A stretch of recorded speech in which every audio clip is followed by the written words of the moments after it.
Welcome students. मैं आप लोगों का स्वागत करता हूं फिर से एक बार आप ही के अपने यूट्यूब चैनल पे। और मैं आपके मैथ्स का सर फैनिस बॉडी वाला। और आज जो हम वीडियो में देखने वाले हैं वो हमारे ऑपरेशन है on matrices. What we are going to see in today's video is operation on matrices. Correct. So कौन से ऑपरेशन ऑन मैट्राइसिस हमारे पास अवेलेबल है वो सारे ऑपरेशन हम वन बाय वन करके देखेंगे और फिर ट्राई करेंगे कि हम कुछ प्रॉब्लम्स उस पर देख पाए। करेक्ट। सो सबसे पहला ऑपरेशन जो लगता है वो है एडिशन ऑफ मैट्राइसिस। सिंपल। अब ये एडिशन ऑफ मैट्राइसिस क्या होगा और किस तरह से करेंगे। तो सपोज आपके पास दो मैट्राइसिस है, लेकिन सपोज करने में हमें दो मैट्राइसिस लेने के पहले एक और चीज का ध्यान देना पड़ेगा कि मैट्रिक्स एडिशन तभी पॉसिबल है when both matrix are of same order. दोनों मैट्रिक्स जो है वो क्या होने चाहिए, सेम ऑर्डर के होने चाहिए, तभी हमारा मैट्रिक्स एडिशन पॉसिबल है, यानी कि addition of matrices is possible.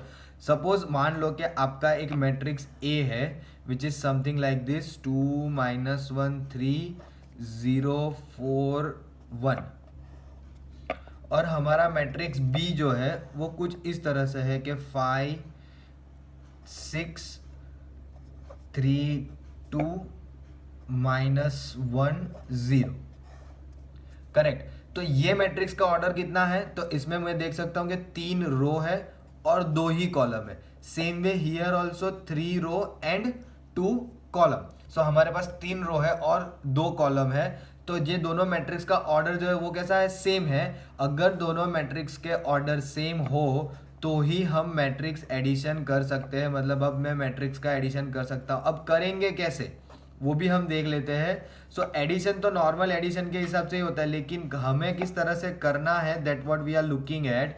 कि मैं क्या ध्यान रखूंगा कि करस्पॉन्डिंग एलिमेंट्स, मतलब कि ये A11 तो इसका A11 उनका एडिशन 5 2 + 5 7 -1 + 6 5 3 + 3 6 0 + 2 2 4 -1 3 एंड 1 + 0 1। समझ में आया। इस तरह से हम सिंपली मैट्रिक्स एडिशन कर सकते हैं। इससे ज्यादा हमें कुछ और ध्यान देने की जरूरत नहीं है। बस you need to make sure that the matrix जो भी है आपके उन दोनों के ऑर्डर जो है वो कैसे होने चाहिए, same. If the order of the matrices are same then only we can do the matrix addition. Simple. अब अगर हमारा ऑर्डर सेम नहीं होता तो क्या होता। सो सपोज मान लो कि यहाँ पे मैंने एक कॉलम और ऐड कर दी, इट बिकम 3/3।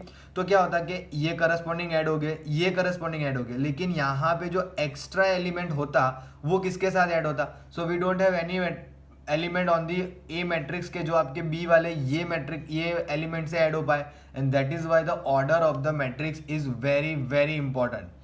सिंपल। अगर आपका ऑर्डर सेम नहीं है तो मैट्रिक्स डिफाइन नहीं होगा। आई hope you people have understood. Simple. चलो अब साथ ही में देख लेते हैं कि इसकी प्रॉपर्टीज क्या है। इसी के साथ साथ देख लेते हैं कि what are the properties of matrix addition. Simple है ना। तो मैं यहां पे ऐसे टाइटल लगा देता हूं, प्रॉपर्टीज। सो सबसे पहला जो है वो है कॉम्यूटेटिव। मतलब क्या होता है, आप सबको कॉम्यूटेटिव लॉ पता है, इजंट इट। आपने अपने लोअर स्टैंडर्ड्स में भी ये सीखा हुआ है। तो कॉम्यूटेटिव लॉ क्या है कि अगर मैं a + b कर रहा हूं तो b + a भी हो सकता है। सिंपल। मतलब कि मान लो हमारे पास कोई दो मैट्रिक्स है which looks certainly like this. वो कुछ इस तरह से दिख रहे हैं कि a = aij and b = bij। ये दो हमारा मैट्रिक्स है और ये दोनों मैट्रिक्स जो है वो कैसे होने चाहिए, सेम ऑर्डर के ऑफ लेट्स से m/n।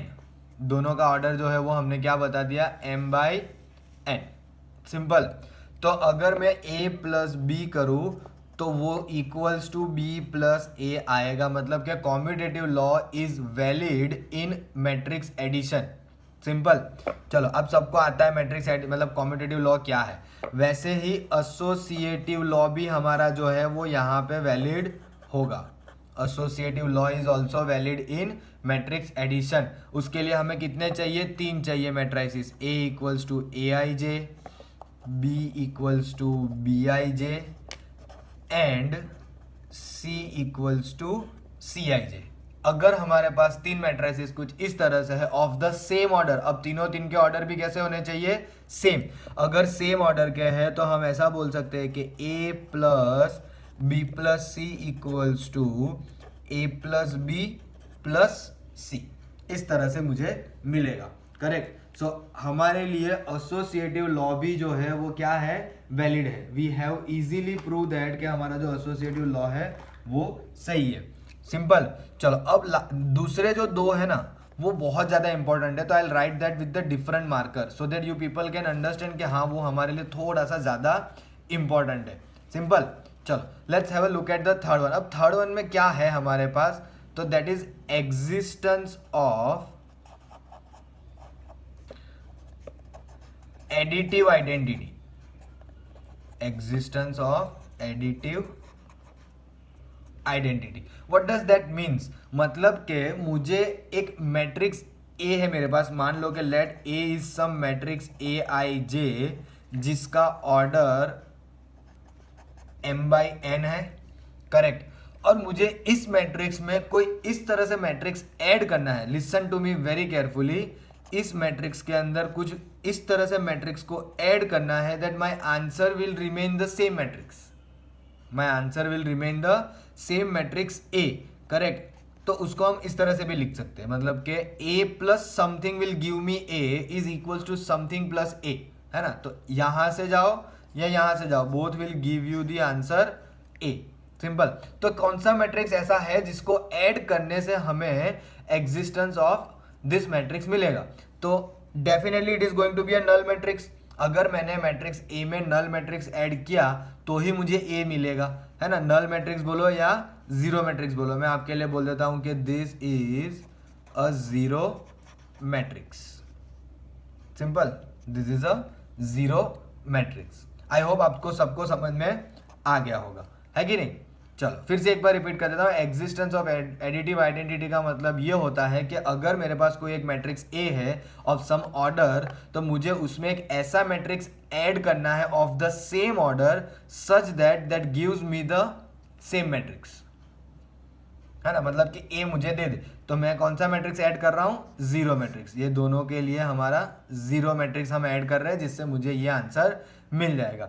उसी तरह से एक और हमारे पास प्रॉपर्टी है which we called as existence of additive inverse. Existence of additive inverse. अब before I go for this particular one, I want to explain one more thing to you, कि उसके लिए हम एक और चीज समझ लेते हैं। We called it as a negative matrix. We called it as a negative matrix. What does negative matrix means? Negative matrix का मतलब ये होता है कि अगर मैंने किसी मैट्रिक्स को -1 से मल्टीप्लाई किया, negative of a matrix is denoted by -a, मतलब कि मेरे पास कोई एक मैट्रिक्स A है जिसको मैंने -1 से मल्टीप्लाई किया, तो I can write -a is equals to -1 into A। Simple. इसे हम नेगेटिव ऑफ अ मैट्रिक्स बोलते हैं। जब भी नेगेटिव ऑफ अ मैट्रिक्स आएगा तो हमारा डिफरेंस ऑफ अ मैट्रिक्स भी बन जाएगा। You know what is difference? Difference मतलब सब्ट्रैक्शन, है ना। तो सब्ट्रैक्शन में कोई अलग से नहीं करना है। अगर सब्ट्रैक्शन में बोला है कि भाई आपको फाइंड करना है A माइनस B, तो आपको कुछ नहीं करना है, आपको इसको लिख देना है A प्लस ब्रैकेट में -B। सो करेंगे हम addition of matrices only, but यहाँ पे क्या करेंगे, B को नेगेटिव ऑफ अ मैट्रिक्स में कन्वर्ट कर लेंगे and then we get the answer. अब मैंने ये कंसेप्ट क्यों बताया पहले वो मैं बता देता हूं। Because to prove the existence of additive inverse और to get the existence of additive inverse we must know about a negative matrix. तो करेंगे क्या, तो यहाँ पे हम सिंपली अब ये बताना चाहते हैं कि एडिटिव इनवर्स क्या है, हाउ इट एग्जिस्ट। तो सपोज मान लो कि आपके पास कोई एक मैट्रिक्स A है, उसको मैं कोई इस तरह से मैट्रिक्स के साथ ऐड करूंगा दैट मुझे वो दे दे नल मैट्रिक्स, यानी कि जीरो मैट्रिक्स। और जीरो मैट्रिक्स ही क्यों लिखते हैं, क्योंकि जीरो जो है, जीरो मैट्रिक्स जो है वो हमारी एडिटिव आइडेंटिटी है। तो आपको इस मैट्रिक्स ए को कोई ऐसे मैट्रिक्स से ऐड करना है कि जिससे वो हमें यहाँ पे जीरो मैट्रिक्स दे दे। तो डेफिनेटली किससे करेंगे, माइनस ए से। So here this additive inverse is nothing but negative of a matrix ए। आपका एडिटिव इनवर्स जो है वो और कुछ नहीं, वो सिर्फ और सिर्फ आपका negative of a matrix A ही है। सिंपल। सो आई होप कि आप लोगों को ये प्रॉपर्टीज सारी समझ में आ गई होगी। सिंपल। एक बार वीडियो पॉज करके या रिवाइंड करके वापस से पूरा एक बार देख लो। If you want to note it down तो वीडियो पॉज करके आप नोट डाउन कर सकते हो। सिंपल। चलो let's move towards the next operation on matrices. So moving towards the next one, हमारा नेक्स्ट जो ऑपरेशन है वो है multiplication of a matrix by a scalar. अब ये टॉपिक है ना उससे भी ज्यादा इजी है। मतलब हमें क्या करना है, हमारे पास अगर कोई मैट्रिक्स ए है, let's say A equals to A I जे, तो अगर मैं इस पर्टिकुलर मैट्रिक्स को किसी स्केलर क्वांटिटी से मल्टीप्लाई करूं तो इट विल बिकम के टाइम्स ऑफ दैट मैट्रिक्स। क्या हो जाएगा, के टाइम्स ऑफ दैट मैट्रिक्स। तो लेट्स से कि भाई मेरे पास एक मैट्रिक्स ए है which is something like this 2 - 1 0 5, correct. और अगर मैं इसे कोई स्केलर क्वांटिटी 3 से मल्टीप्लाई कर रहा हूं एंड इट बिकम्स 3a, तो मुझे क्या करना पड़ेगा, मुझे मैट्रिक्स के अंदर के या मैट्रिक्स के अंदर के सारे एलिमेंट को 3 से मल्टीप्लाई करना पड़ेगा। तो इट बिकम्स 3 2 6, 3 × 0 0 -3 और 5 3 15। मैं यहाँ पे कोई भी स्केलर क्वांटिटी से मल्टीप्लाई कर सकता हूँ। It can be any real number, correct. अब इसी को अगर मैं के फॉर्म में लिखूं, लेट से के ए, तो के ए कैसा दिखेगा, तो it will become 2k 0 -k 5k। Simple. जहां पे हम ऐसा बोल सकते हैं कि k belongs to any real number, my bed not an integer, it can be any real number. क्यों रियल नंबर, तो आप 2 से भी मल्टीप्लाई कर सकते हो, -2 से भी मल्टीप्लाई कर सकते हो, even 1/3 -1/5, you can go with any of the particular element. मतलब आप कोई भी स्केलर क्वांटिटी ले सकते हो विदाउट एनी हेजिटेशन। हमें उससे कोई लेना देना नहीं है। You just try to understand कि हम सिंपल क्या कहने वाले हैं कि अगर मैंने ए को कोई स्केलर क्वांटिटी से मल्टीप्लाई किया तो वो इस तरह से बन जाएगा के इंटू ए। मतलब हर एक एलिमेंट को हमें के से मल्टीप्लाई करना पड़ेगा विदाउट एनी डाउट। सिंपल। चलो अब जैसे इसको समझा है तो मतलब लास्ट वाले को कि उसकी प्रॉपर्टीज भी देख ली थी साथ में ही। तो let's go for the properties of a matrix multiplication. क्या देख लेते हैं हम साथ में, properties, sorry not matrix multiplication, multiplication of a matrix by a scalar, उसकी प्रॉपर्टीज देखेंगे। अब उसकी प्रॉपर्टीज जो है ना वो बहुत बहुत सिंपल है। मान लो आपके पास दो मैट्रिसेस है, A equals to A I J and B equals to B I J. We have a two matrix A equals to A I J and B equals to B I J. Simple. अब इसकी property कुछ इस तरह से, suppose मैंने किसी scalar quantity को multiply कर दिया with A plus B, correct. तो this will give us k A plus के बी, जहां पे K जो है वो आपका कोई भी रियल नंबर हो सकता है। सिंपल। उसी तरह से सेकेंड प्रॉपर्टी ऐसा कहती है कि अगर मेरे पास दो स्केलर क्वांटिटी एडिशन में और उसको मैं किसी मैट्रिक्स से मल्टीप्लाई कर रहा हूं तो this becomes K A plus L A. यहाँ पे के और एल दोनों जो है वो belongs to real number, correct. उसी तरह से थर्ड वन जो आएगी हमारी, आई डोंट थिंक सो कि थर्ड अभी कुछ पॉसिबल है, वी हैव ओनली 2। अब मल्टीप्लाई में करेंगे तो बाद में देखेंगे, फिलहाल हमने मैट्रिक्स एडिशन ही देखा है। तो I guess we stop with this 2 only, correct. सिर्फ ये 2 ही देखते हैं, इससे आगे कुछ है अभी अवेलेबल नहीं है हमारे पास। सो अगर मैंने किसी दो मैट्रिक्स का एडिशन करके एक स्केलर क्वांटिटी से मल्टीप्लाई किया तो वो इक्वल्स टू होगा के ए प्लस के बी। और अगर मैंने दो स्केलर क्वांटिटी का एडिशन करके किसी मैट्रिक्स से मल्टीप्लाई किया तो that also becomes K A plus L. Simple. बहुत ईजी है, कोई इतनी डिफिकल्टी नहीं है। I hope all of you got this, I hope, correct. चलो let's moving towards the further part. अब ये दोनों देखने के बाद हमारा जो टॉपिक आता है ना वो बहुत इंपॉर्टेंट है as far as your this particular chapter is concern. Correct. ये चैप्टर जहां तक हम बात कर रहे हैं या इसके बाद वाला भी जब हम देखेंगे डिटर्मिनेंट, ये दोनों चैप्टर के अंदर this particular thing is going to be the most important. कौन सी? That particular topic is called as multiplication of matrices. Multiplication of matrices. Simple है ना। अब इसे समझने के लिए ना हमें बहुत बहुत केयरफुली देखना पड़ेगा। मैं आपको सजेस्ट करूंगा कि आप इसे बहुत ध्यान से देखें, because it is going to be the most crucial topic for you, है ना। तो सपोज मान लो कि आपके पास दो मैट्रिक्स है, एक है A इक्वल्स टू AIJ जिसका ऑर्डर है m/n, दूसरा मैट्रिक्स है B इक्वल्स टू BIJ और जिसका ऑर्डर है n/p। एक का ऑर्डर हमने क्या कहा m/n और दूसरे का ऑर्डर कहा n/p। सबसे पहले मैं आपको यह समझा देता हूं कि मैट्रिक्स मल्टीप्लिकेशन पॉसिबल कब होता है। सबसे पहला हम ये समझने वाले हैं कि मैट्रिक्स मल्टीप्लिकेशन पॉसिबल कब होता है। तो मैट्रिक्स मल्टीप्लिकेशन पॉसिबल करवाने के लिए कुछ इस तरह से सिनेरियो को देखा जाता है। सपोज मान लो ये A है और ये आपका B है। A का जो मैट्रिक्स है उसका ऑर्डर हमने देखा m/n, B जो है उसका ऑर्डर हमने देखा n/p। सिंपल। अब ये पॉसिबल तभी होगा जब पहले वाले की कॉलम, पहले मैट्रिक्स की कॉलम और दूसरे मैट्रिक्स की रो सेम हो। पहले मैट्रिक्स की कॉलम और दूसरे मैट्रिक्स की रो अगर ये दोनों सेम है तो ही आपका मैट्रिक्स मल्टीप्लिकेशन पॉसिबल है, अदरवाइज नहीं। ध्यान से सुनना, हम देखेंगे सॉल्व करते वक्त कि किस तरह से वो होता है, बट फिलहाल क्या समझना है, to make this matrix multiplication possible, पहले मैट्रिक्स की नंबर ऑफ कॉलम और दूसरे मैट्रिक्स की number of row, this two must be same. ये दोनों सेम होनी चाहिए तभी हमारा मैट्रिक्स मल्टीप्लिकेशन पॉसिबल होगा। अब मान लो ये सेम आ गया तो हमारा जो आउटकम है वो मैट्रिक्स का ऑर्डर क्या होगा? Outcome of a matrix will be of the remaining elements, remaining number of rose and the number of column. ये नंबर ऑफ रो हो जाएगी और ये number of column, so it will become m/p। Simple. समझ में आया किस तरह से बात कर रहे हैं हम लोग? चलो लेट्स टेक वन एग्जांपल और फिर हम उसको समझने की ट्राई करते हैं।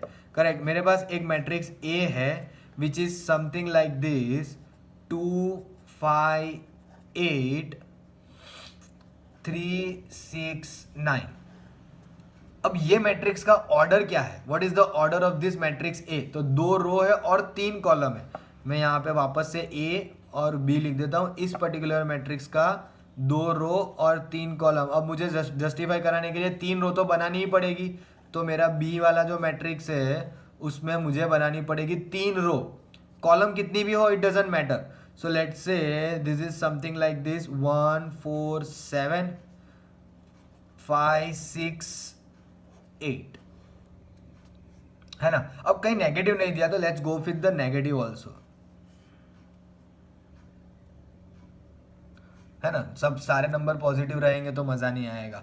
और बी वाला जो मैट्रिक्स है उसकी 3 रो और 2 कॉलम, सो इट बिकम्स 3/2। मैंने क्या कहा? ये दोनों सेम होने चाहिए तो ही मैट्रिक्स मल्टीप्लिकेशन पॉसिबल है। करेक्ट। और हमारा आउटकम जो है वो कैसा आएगा? ये बाकी की 2 रिमेनिंग वाले का, मतलब हमारा इस पर्टिकुलर अगर मैट्रिक्स मल्टीप्लिकेशन में करूं तो ये मुझे क्या मिलेगा? 2/2 का। सिंपल। अब करेंगे कैसे वो ध्यान से देखना, it is very very important for you people, है ना। Listen to this and watch it very carefully. सबसे पहले हम क्या करने वाले हैं वो देखो। तो पहले हम सिलेक्ट करेंगे कि हमें किस तरह से जाना है ना। देखना यहाँ पे क्या बता रहा हूं मैं आपको। हम क्या करने वाले हैं? सबसे पहले ये रो को सॉल्व करने वाले हैं। What we are going to do is we are going to solve this row and this column. समझ में आ रहा है? ये रो का प्रोडक्ट करेंगे इसके साथ, मतलब करना क्या है कि करस्पॉन्डिंग एलिमेंट का प्रोडक्ट और उसका सम, मतलब हम बोलेंगे क्या? The sum of the product of the corresponding elements. तो वो दिखेगा कैसे? A into B. How it will look? ध्यान से देखना। 2 इंटू 1 करस्पॉन्डिंग पहला, सो 2 इंटू 1 2। फिर सम करने वाले 5 इंटू 4 -20, वापस से प्लस -8 7 56। समझ में आया? क्या किया? पहली रो और पहली column, first row first column, first row और फर्स्ट कॉलम अगर हम हमारे अननोन मैट्रिक्स में देखें तो कहाँ आता है? यहाँ पे A11। तो मैंने उस पोजीशन पे ये sum of the product of corresponding elements कर दिया। सिंपल। अब क्या करेंगे? अब हम लेंगे कि first row, now what we are going to do, we are going to take again the first row and the second column, this one, first row and the second column. Again मैं आपको अगर बताऊं कि आपके इस unknown matrix में first row second column कहाँ पे आती है? यहाँ पे आती है ना, फर्स्ट रो सेकेंड कॉलम। तो फिर वो कहाँ लिखेंगे? यहाँ पे। कैसे? तो करस्पॉन्डिंग एलिमेंट का प्रोडक्ट और सम, 5 2 10 -6 5 30 -8 8 64। समझ में आया? I hope you people are getting. तो ये हो गया first row first column, first row second column. अब फर्स्ट रो के लिए हमारे पास थर्ड कॉलम नहीं है तो हमने यहाँ पे मैट्रिक्स बंद कर दिया। अब क्या करेंगे? मूविंग फर्दर, अब हम लेंगे हमारी सेकेंड रो। अब हम क्या लेंगे? हमारी सेकेंड रो। और सेकेंड रो को हम करेंगे फर्स्ट कॉलम, फिर सेकेंड रो को करेंगे सेकेंड कॉलम। समझ में आ रहा है? सेकेंड रो और फर्स्ट कॉलम। अब सेकेंड रो का फर्स्ट कॉलम के साथ करेंगे तो -3 × 1 -3, -6 4 24 और 9 7 63। सिंपल। ये हुआ सेकेंड रो और फर्स्ट कॉलम। यहां पे आती है ना सेकेंड रो फर्स्ट कॉलम। अब सेकेंड रो सेकेंड कॉलम, तो सेकेंड रो सेकेंड कॉलम, -5 3 15, -6 6 36 और 8 9 72। सिंपल। समझ में आया? इस तरह से है कि नहीं? अब करना है क्या? अब प्लस माइनस करने तो सबको आता है, that I can expect all of you to do that, है ना? अब बड़े हो गए आप लोग, 12th स्टैंडर्ड में आ गए, 12th साइंस, है ना? तो -56 -20 -76 +2 -74 -30 -64 -94 -94 +10 -84 63 -3 60 60 -24 60 में से 24 गए तो 40 एंड 36। करेक्ट। 72 -36 इटसेल्फ 36, है ना? और 36 में से 15 गए तो 21। तो ये हो गया आपका रिक्वायर्ड मैट्रिक्स ए बी।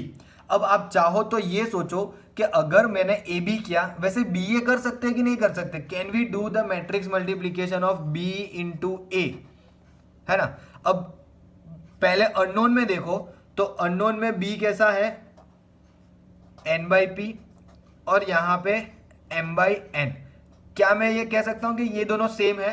अगर कंडीशन बोली हो तो अलग बात है। फिलहाल हम m और p को एक ही अल्फाबेट बोल सकते हैं? नहीं।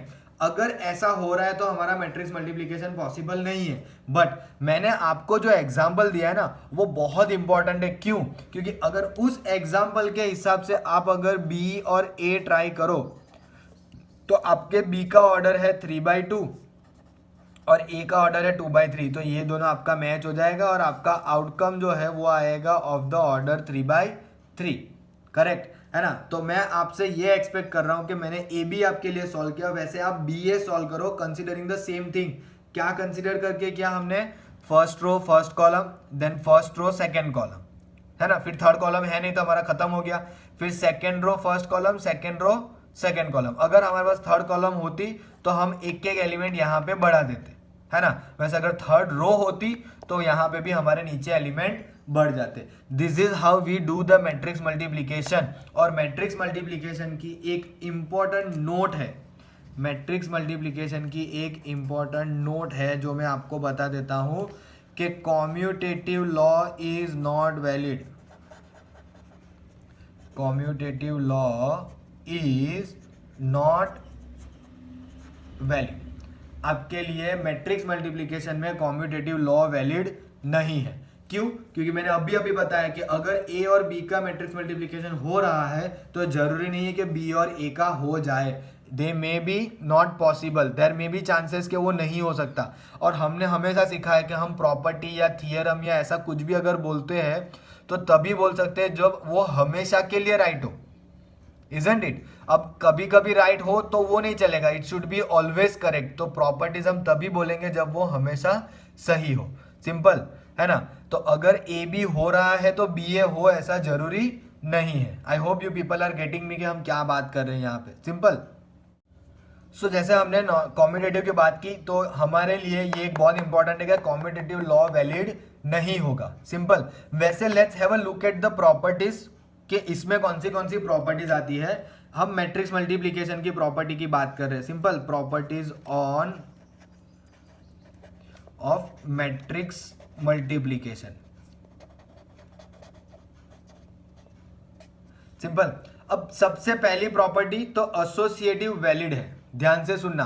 For any matrix A B and C we have, for any three matrices we have matrix multiplication property rule, मतलब अलाउड है फॉर हमारे एसोसिएटिव के लिए। मतलब ए बी इंटू सी करेंगे which is going to be equals to A into B C.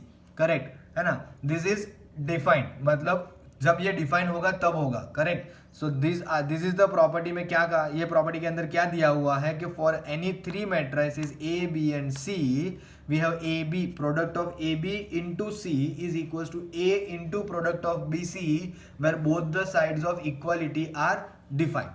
Simple. अब जैसे मैंने आपको डिस्ट्रीब्यूटिव प्रॉपर्टी के बारे में बात की थी तो यहाँ पे डिस्ट्रीब्यूटिव प्रॉपर्टी भी हमारी वैलिड हो जाएगी। अब डिस्ट्रीब्यूटिव कैसे होगा तो it can be go something like this, A into B plus C, मतलब ये हो जाएगा A B plus A C.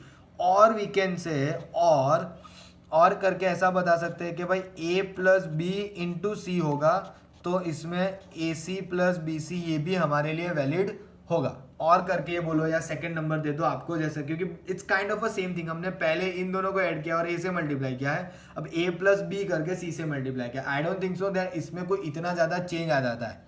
Correct. जैसे हमने एडिशन के अंदर एग्जिस्टेंस देखा था ऑफ अ एडिटिव आइडेंटिटी, वैसे यहां पे भी आएगा एग्जिस्टेंस ऑफ मल्टीप्लिकेटिव इनवर्स। किसका? Multiplicative identity. वो मैं आपको है ना थोड़ा यहां पे समझा देता हूं।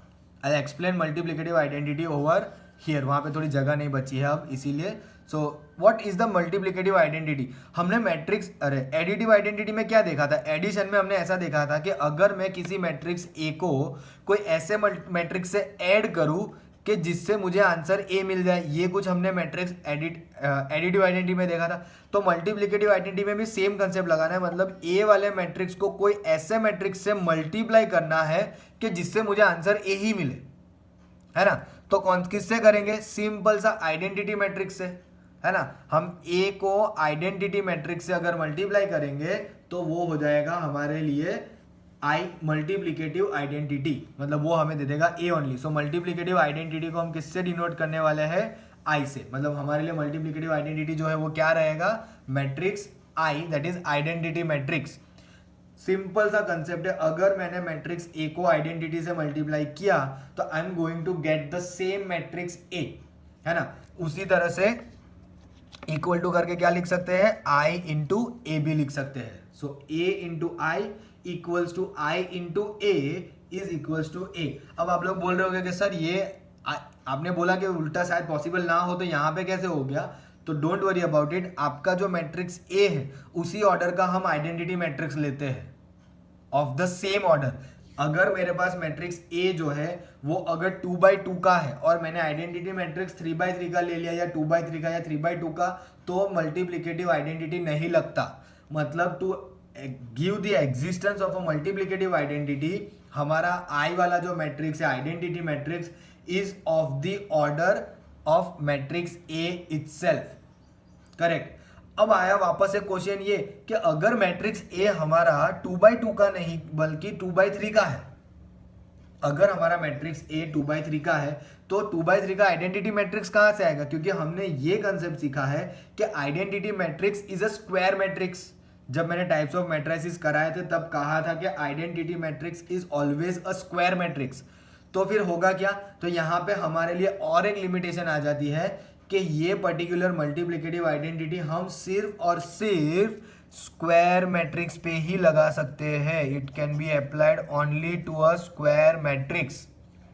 मतलब आपका मैट्रिक्स ए स्क्वायर मैट्रिक्स होना चाहिए, आपके आई का ऑर्डर आपके सेम मैट्रिक्स ऑफ ऑर्डर ए के जितना ही होना चाहिए, तब जाके हमारा मल्टीप्लिकेटिव आइडेंटिटी आई बनेगा। करेक्ट। सो अगर मैंने मैट्रिक्स ए को आई से मल्टीप्लाई किया या आइडेंटिटी को ए से मल्टीप्लाई किया, I will get the same matrix A. Simple. So हम यहीं पे रुकते हैं आज के लिए। मैंने आपके लिए सेकेंड एक्सरसाइज के सारे टॉपिक्स कवर कर लिए हैं। All the topics are been covered. So in the next video what I'm going to do is I'm going to directly start your exercise. Correct. So आज के जितने भी कंसेप्ट हमने समझे हैं वो please go through it very properly, जिसमें सबसे ज्यादा आपके लिए इंपॉर्टेंट रहेगा multiplication of matrices. Correct. Please go through this multiplication one more time, अच्छे से देखो, कुछ प्रैक्टिस करो। डोंट वरी, मैं आपके लिए प्रॉब्लम डेफिनेटली सॉल्व करूंगा, जिससे और आपको अच्छे से आइडिया आएगा and will see how we can go further in that. Correct. Simple. अब एक छोटी सी बात, अगर आपको आज के वीडियो में समझ में आया हो तो please give your feedback with a like.